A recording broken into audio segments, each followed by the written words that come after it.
Magandang araw po sa inyo. Ako po si Dr. Miguel Santos, isang doktor na dalubhasa sa pag-aalaga ng ating mga nakatatanda.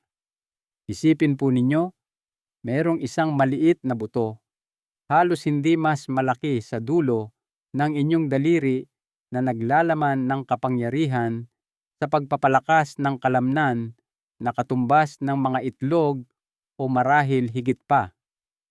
Isang buto na maaaring isama sa inyong almusal, ibudbod sa ibabaw ng inyong salad sa tanghalian, o idagdag sa inyong panghapon na smoothie na nagbibigay sa inyo ng tuloy-tuloy na enerhiya at tumutulong na muling buuin ang bawat hibla ng kalamnan na humina sa paglipas ng inyong buhay.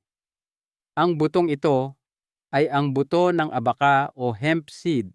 Ngunit huwag po kayong mag-alala dahil ngayon ay ibubunyag ko sa inyo ang 5 sobrang buto super seeds na nagsisilbing mga lihim na sandata na makakatulong sa inyo na mapanatili ang inyong kalamnan, palakasin ang inyong lakas, at panatilihin ang inyong kalayaan sa bawat hakbang.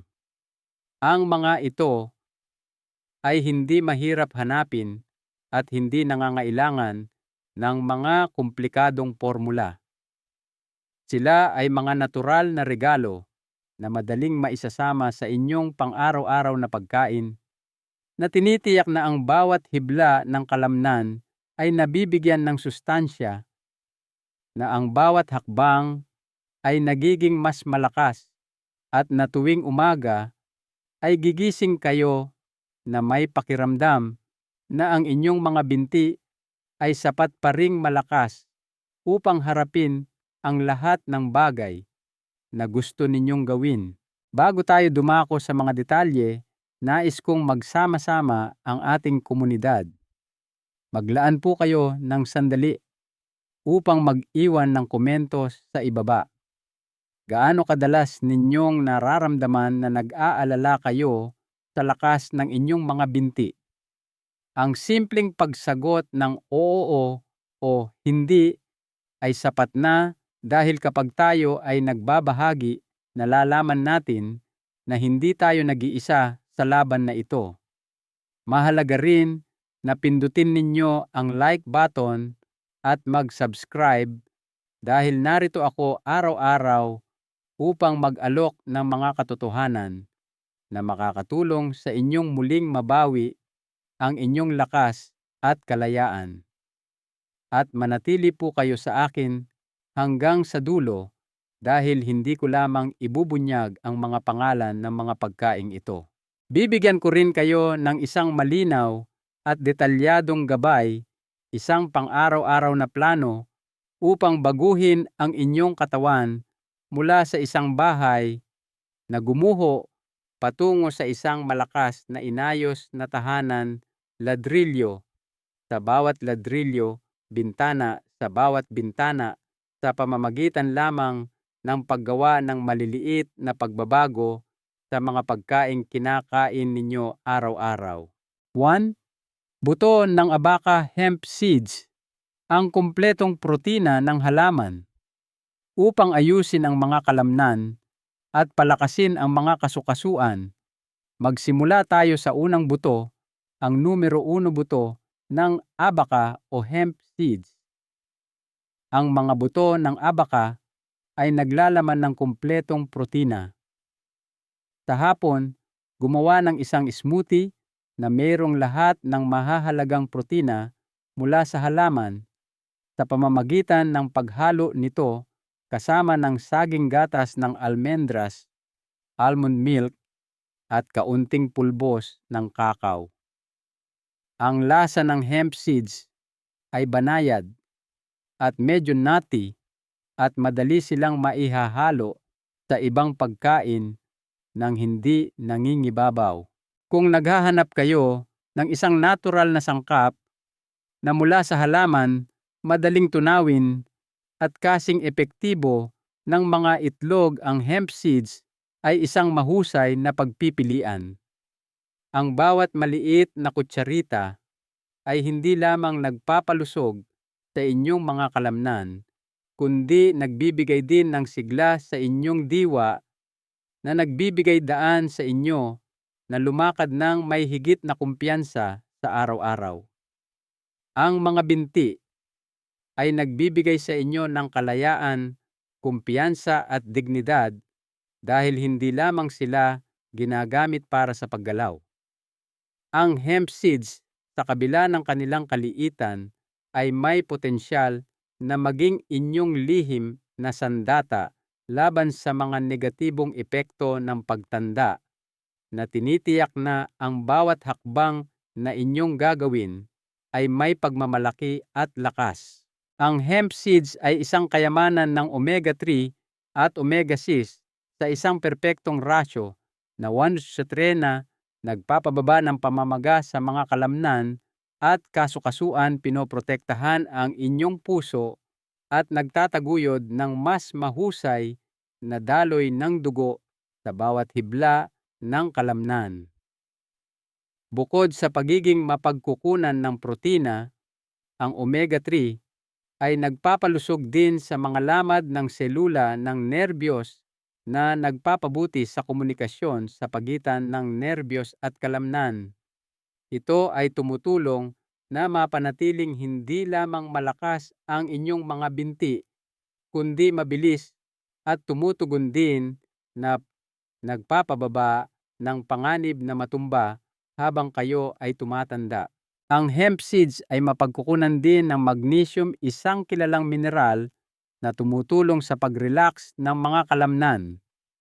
Pinapadali ng magnesium ang maayos na pag-urong at pag-relax ng mga hibla ng kalamnan, kaya pinapawi nito ang maliliit na pulikat bago pa man ito maging mga nakapanghihinang pamumulikat sa gabi.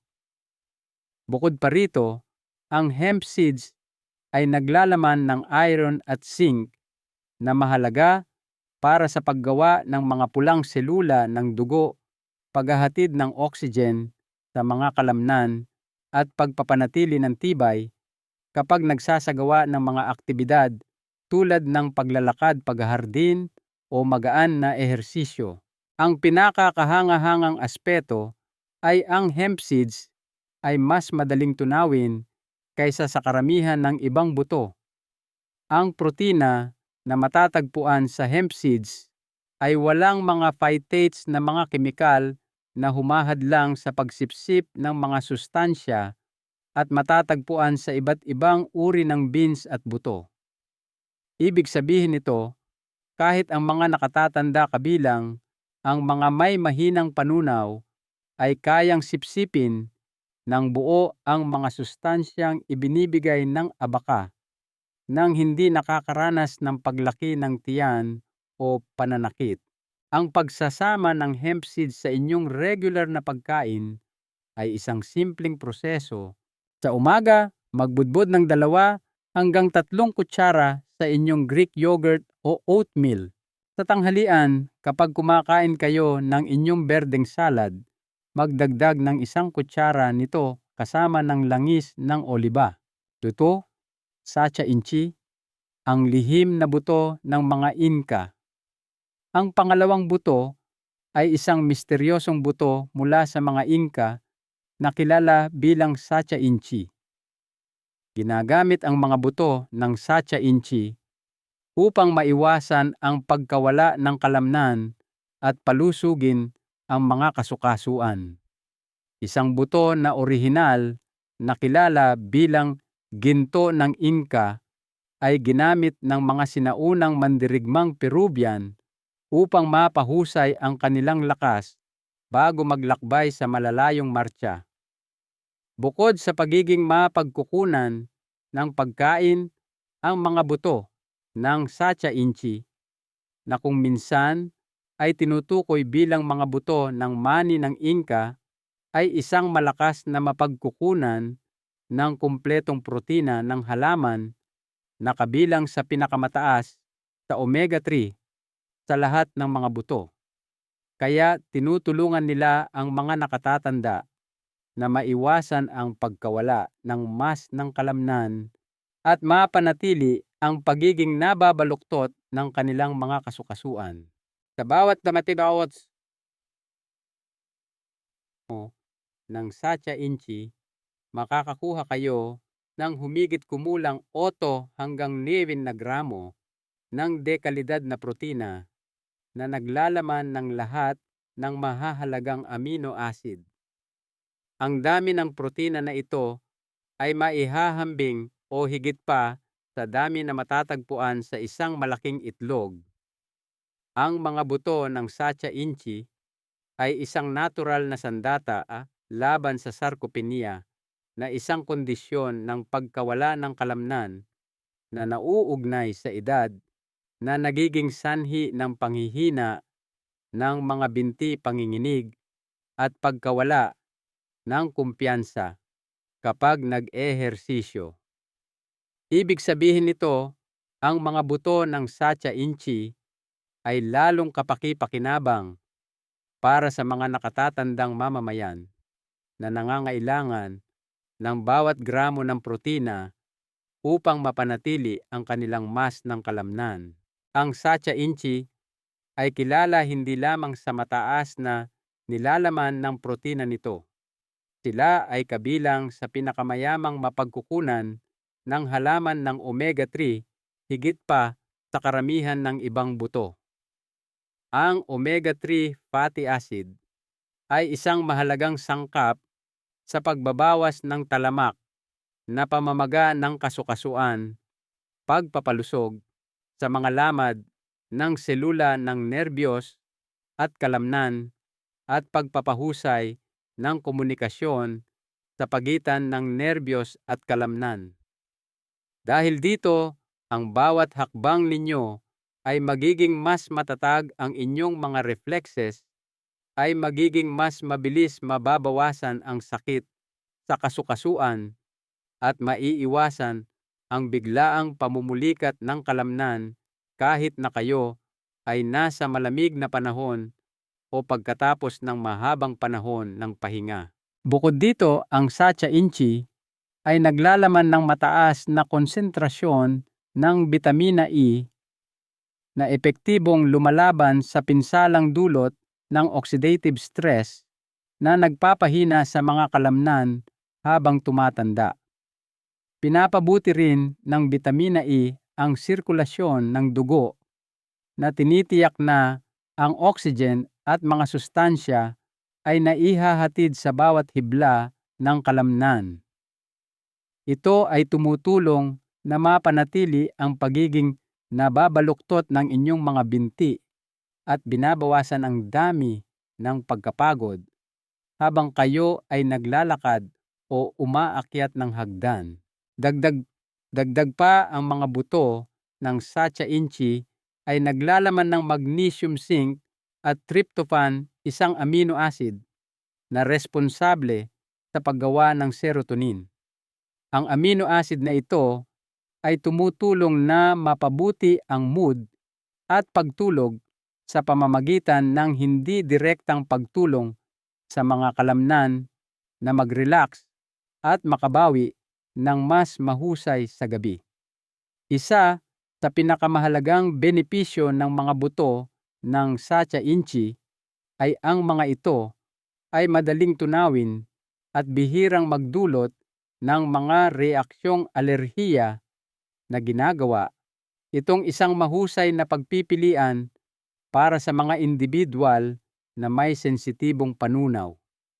Ang lasa nito ay banayad na nati, maihahambing sa lasa ng inihaw na mani, ngunit hindi gaanong matapang. Narito kung paano ninyo maisasama ang mga buto ng Satya Inchi sa inyong mga pagkain. Sa umaga, para sa isang kumpletong almusal na may protina, isama ito sa isang mangkok ng lugaw na may saging at isang kutsara ng Satya Inchi. Sa tanghalian, ibudbud ito sa mga salad ng gulay o ihalo sa lutong quinoa.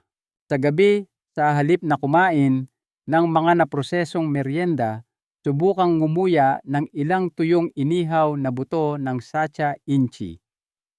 Ito ay makakatulong na mapigilan ang inyong mga cravings habang nagbibigay din ng omega-3 fatty acids at protina sa inyong mga kalamnan sa buong gabi. Sa 3, pulbos ng malunggay, moringa powder, ang luntiang superfood. Ang pagsasama ng malunggay sa inyong dieta ay hindi lamang tungkol sa nutrisyon. Ito ay isang pangako sa pag-aalaga sa sarili na kasama ang pagpapanatili ng lakas ng inyong mga binti upang maipagpatuloy ninyo ang paglalakad ng may kumpiyansa at mabuhay bawat araw ng may kalayaan at dignidad na nararapat sa inyo. Sa mundo ng mga halaman, mayroong isang dahon na tinutukoy bilang himalang puno o puno ng buhay dahil sa pambihirang nilalaman nitong nutrisyon. Ito ang puno ng malunggay. Kapag pinatuyo at giniling bilang pulbos ang malunggay, ay nagiging isang tunay na superfood. Ang 100 gramo ng pulbos ng malunggay ay naglalaman ng humigit kumulang 20 gramo ng protina, isang kahanga-hangang halaga na higit na lumalampas sa dami ng protina na matatagpuan sa maraming iba pang buto at pagkain mula sa halaman. Ang protina ng malunggay ay natatangi dahil naglalaman ito ng lahat ng mahahalagang amino acid na hindi kayang gawin ng inyong katawan. Ang mga amino acid na ito ay mahalaga para sa pagpapanatili, pagkumpuni at pagbuo ng mas ng kalamnan at lalo silang makabuluhan sa inyong ika-60 at ika-70 taong gulang kapag nagsisimula na kayong makakita ng natural na pagkawala ng kalamnan. Ang pulbos ng malunggay ay isang kayamanan ng bitamina A, C at K, pati na rin ng calcium at iron na mga mahahalagang elemento na kung minsan ay kulang sa mga nakatatanda. Ang bitamina A ay nakakatulong sa immune system at paningin. Ang bitamina C ay tumutulong sa paggawa ng collagen na mahalaga para sa pagbuo ng mga kalamnan at litid. Ang pagkakaroon ng bitamina K ay tumutulong na mapanatiling malakas ang mga buto at ang iron ay tumutulong na mapalakas ang paggawa ng mga pulang selula ng dugo na naghahatid ng oxygen sa mga kalamnan at binabawasan ang pagkapagod kapag naglalakad o gumagawa ng mga gawaing bahay. Bukod pa rito, ang malunggay ay naglalaman ng malalakas na antioxidants tulad ng quercetin at chlorogenic acid na tumutulong na mabawasan ang talamak na pamamaga. Ang talamak na pamamaga ay isang salik sa pag-unlad ng pananakit ng kalamnan at kasukasuan paninigas sa umaga at mabagal na paggaling pagkatapos ng pisikal na aktibidad. Pinoprotektahan ng mga likas na anti-inflammatory properties nito ang mga kalamnan mula sa pinsalang dulot ng oxidative stress at tumutulong na mapanatili ang pagiging nababaluktot at lakas ng mga hibla ng kalamnan. Ang kaginhawahan at pagiging madaling tunawin ng pulbos ng malunggay ay dalawa sa mga dahilan kung bakit ito ay isang mahusay na pagpipilian para sa mga nakatatanda. Walang komplikadong pagluluto ang kailangan. Maaari ninyong mapahusay ang mahahalagang sustansya para sa inyong mga kalamnan, buto, at sistemang nerbiyos sa pamamagitan lamang ng pagdaragdag ng 1 hanggang 2 kutsarita sa inyong pang-umagang smoothie, lugaw sopas ng gulay o sa pamamagitan ng pagbubudbod nito sa mga salad. Upang matiyak na masusulit ninyo ang mga sustansyang natutunaw sa taba at bitamina K na inaalok ng malunggay, inirekomenda na inumin ito kasama ng isang malusog na mapagkukunan ng taba tulad ng langis ng oliba, langis ng flaxseed o abokado. Halimbawa, ang isang smoothie na naglalaman ng saging almond milk pulbos ng malunggay at isang maliit na kutsara ng langis ng flaxseed ay isang mahusay na halimbawa ng pagkain na perpekto para sa pagbawi ng kalamnan. Para sa mga hindi pa nakakagamit ng pulbos ng malunggay, inirekomenda na magsimula sa mababang dosis, humigit kumulang kalahating kutsarita bawat araw at hayaang masanay ang inyong katawan bago unti-unting taasan ang dosis sa 1 hanggang 2 kutsarita. Pumili ng pulbos ng malunggay na organiko at dalisay upang matiyak ang kaligtasan at kalidad. 4. Matigas na tokwa, firm tofu, ang banayad na tagapagtayo ng kalamnan.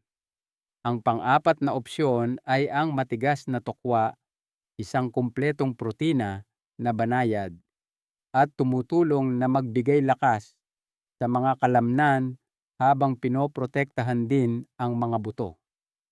Kapag pinag-uusapan ang mga pagkaing mayaman sa protina para sa mga nakatatanda, ang matigas na tokwa ay madalas na hindi napapansin. Gayunpaman sa larangan ng nutrisyon, ang matigas na tokwa ay isa sa mga pinakasimple ngunit pinakamakapangyarihang regalo na iniaalok ng kalikasan. Ito ay lalong totoo para sa mga individual na nais magtayo at mapanatili ang malalakas na kalamnan nang hindi naglalagay ng labis na pasanin sa kanilang sistema ng panunaw. Ang halaga ng kumpletong protina na nilalaman sa 100 gramo ng matigas na tokwa ay humigit kumulang 8 gramo. Ibig sabihin nito, mayroon itong lahat ng mahahalagang amino acid na kailangan ng inyong katawan upang mapanatili at ayusin ang mga kalamnan. Para sa mga nakatatanda, kung saan ang bawat gramo ng protina ay nagiging sandata laban sa sarcopenia, ang tokwa ay isang epektibo at ligtas na pagpipilian kumpara sa pulang karne o manok dahil ito ay mas madaling tunawin. Ang tokwa gayunpaman ay hindi lamang mapagkukunan ng protina. Ito rin ay isang mahusay na mapagkukunan ng calcium na tumutulong na palakasin ang mga buto at bawasan ang panganib ng osteoporosis at mga bali habang kayo ay tumatanda. Ang tokwa ay mayaman din sa iron na tumutulong na mapalakas ang paggawa ng mga pulang selula ng dugo na responsable sa pagdadala ng oxygen sa mga kalamnan. Ang isa pang kapaki-pakinabang na sangkap ng tokwa ay ang pagkakaroon ng soy isoflavones. Bilang isang banayad na anyo ng estrogen na nagmula sa halaman, ang mga isoflavones ay nag-aambag sa pagpapanatili ng densidad ng buto, pagbabawas ng pamamaga sa mga kalamnan at kasukasuan, at pagtataguyod ng kalusugan ng puso. Ang pinakamagandang aspeto ay ang tokwa ay lubos na maraming nalalaman at masarap sa iba't ibang tao. Narito ang ilang paraan upang ihanda ang toko. Inihaw na tokwa, hiwain ang matigas na tokwa, timplahan ng kaunting asin, paminta at pulbos ng bawang at ihawin hanggang sa maging malutong. Perpekto itong ihalo sa salad o isilbi kasama ng brown rice. Ginisang tokwa. Hiwain ito sa mga cube at igisa kasama ng shiitake mushrooms, broccoli, kasoy at 1 kutsara ng toyo na mababa sa sodium para sa isang hapunan na magaan, madaling tunawin, at puno ng sustansya. Malamig na tokwa. Para sa isang merienda na mataas sa protina, subukan ang mga malamig na hiwa ng tokwa na may ibabaw na toasted sesame seeds, 1 patak ng tuyo at kaunting sesame oil. Para sa mga individual na may mataas na antas ng kolesterol, ang tokwa ay isang mahusay na pamalit sa karne dahil wala itong kolesterol. Mababa ang saturated fat at naglalaman ng malaking halaga ng protina. Bukod pa rito, ang napakababang glycemic index ng tokwa ay ginagawa itong epektibong kasangkapan para sa pamamahala ng mga antas ng asukal sa dugo na nagbibigay sa mga diabetic ng patuloy na nutrisyon. Ang tokwa ay malambot ngunit malakas. Pinapalusog nito ang bawat hibla ng kalamnan, pinoprotektahan ang mga buto, nagbibigay suporta sa puso, at pinapakalma ang panunaw ng mga nakatatanda. Tatanampan, kinwa, ang butil na nagpapanumbalik ng lakas. Ang huli sa ating listahan ay ang kinwa, ang super grain na kumpleto at tumutulong na ibalik ang mga kalamnan habang pinapataas din ang tibay. Isipin ang isang maliit na buto na kasing simple ng isang perlas, ngunit nagtataglay ng parehong dami ng nutrisyonal na kapangyarihan tulad ng parehong karne at itlog. Ang kinwa na tinawag ng mga Inca bilang ina ng lahat ng butil ay teknikal na isang pseudograin. Gayunpaman, dahil sa mataas na halaga ng nutrisyon nito, ito ay isang mahalagang pagkain para sa sinumang gustong labanan ang pagbawas ng mas ng kalamnan na kasama ng pagtanda.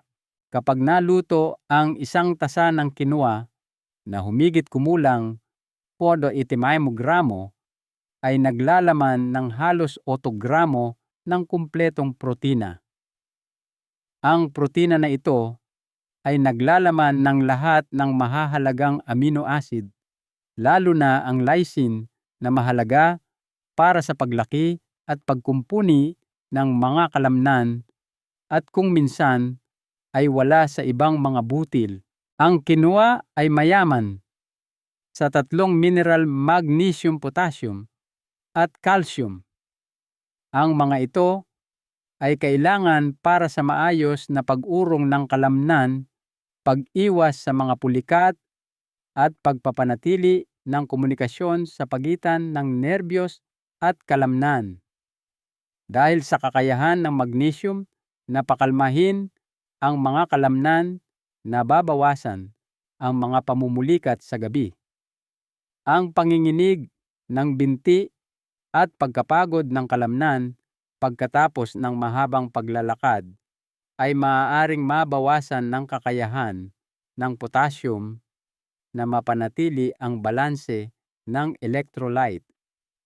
Ang calcium hindi lamang tumutulong na palakasin ang mga buto, kundi kailangan din para sa mga pag-urong ng kalamnan na tumutulong na mapanatili ang katatagan ng bawat hakbang.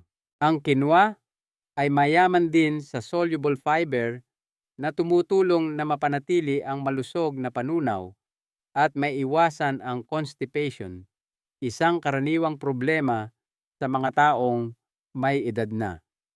Bukod pa rito, maaaring makatulong ang kinwa sa pag-regulate ng mga antas ng asukal sa dugo pagkatapos kumain dahil mayroon itong mababa hanggang katamtamang glycemic index. Ang isa pang mahalagang bentahe ng kinwa ay ang pagkakaroon nito ng mataas na halaga ng iron na tumutulong na itaguyod ang paggawa ng mga pulang selula ng dugo na nagdadala ng oxygen sa utak at mga kalamnan, kaya binabawasan ang pagkapagod. Bukod pa rito, ang quinoa ay isang mapagkukunan ng bitamina B6 folate at zinc na kilala upang palakasin ang immune system, palusugin ang mga nerbiyos, at pasiglahin ang muling pagbuo ng mga bagong selula ng kalamnan. Hindi mahirap isama ang quinoa sa inyong regular na pagkain. Sa umaga, maghanda ng isang pagkain na binubuo ng quinoa almond milk pulbos ng malunggay at hemp seeds. Sa tanghalian palitan ang puting kanin ng quinoa na dapat isilbi kasama ng isda o ginisang tokwa at mga gulay. Sa gabi, maghanda ng isang malamig na salad ng quinoa na may spinach toasted almonds at langis ng oliba. Kung hindi kayo pamilyar sa quinoa, inirekomenda na banlawan itong mabuti bago lutuin upang maalis ang natural na patong na sapunin na maaaring magkaroon ng mapait na lasa. Madaling ihanda ang quinoa. Gamit ang rasyo ng tubig sa quinoa na do o pakuluan ang halo. Pagkatapos ay hinaan ang apoy, takpan ang kaldero at ipagpatuloy ang pagluluto sa loob ng 15 minuto o hanggang sa mamukadkad ang mga butil. Isang mahalagang aral sa buhay.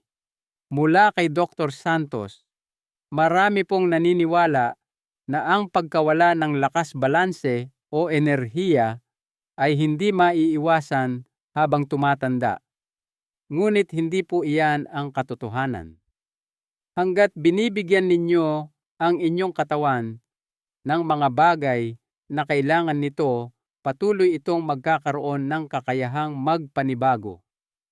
Ang isang tila maliit na desisyon tulad ng pagsasama ng isang kutsara ng mga buto sa almusal ay maaaring magkaroon ng malaking epekto sa kalusugan ng isang tao. Ang muling pagtatayo ng inyong lakas mula sa loob, pagbawi ng inyong kumpiyansa at pagtatamasa sa bawat araw na may higit na kalayaan ay mga bagay na maaari pa ninyong gawin sa yugtong ito ng buhay. Sa kabila ng katotohanan na hindi ito sumusuko sa inyo, ang inyong katawan ay naghihintay lamang na bigyan ninyo ito ng nutrisyon na kailangan nito upang muling bumangon at umunlad. Pinahahalagahan ko po kung pipindutin ninyo ang like button at ibahagi ang impormasyong ito sa mga taong mahalaga sa inyo. Huwag kalimutang mag-iwan ng komento sa ibaba na nagsasabi kung aling buto ang gusto ninyong subukan muna. At tiyaking pindutin ang notification bell at mag-subscribe upang matiyak na hindi kayo kailanman maiiwan sa anumang payo kung paano mapanatili ang lakas at dignidad na nararapat sa inyo.